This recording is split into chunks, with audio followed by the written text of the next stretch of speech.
ఒక్కనొక్క ఊరిలో ఒకే ఒక్క అయ్యా,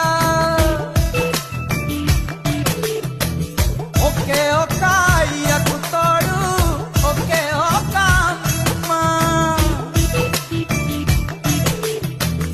ఒకే ఒక్క అమ్మ బిడ్డ ఒకే ఒక్క అమ్ము.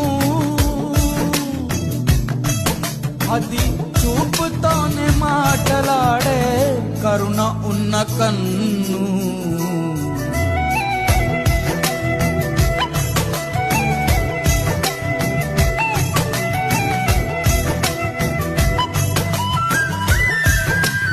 అయ్యా ఉన్నాడే అయ్యా, బంధాలే లేక కొందరు పిచ్చి వాళ్ళు అవుతారు, బంధాలే ఉండి అయ్యా పిచ్చి ఎక్కిపోతారు.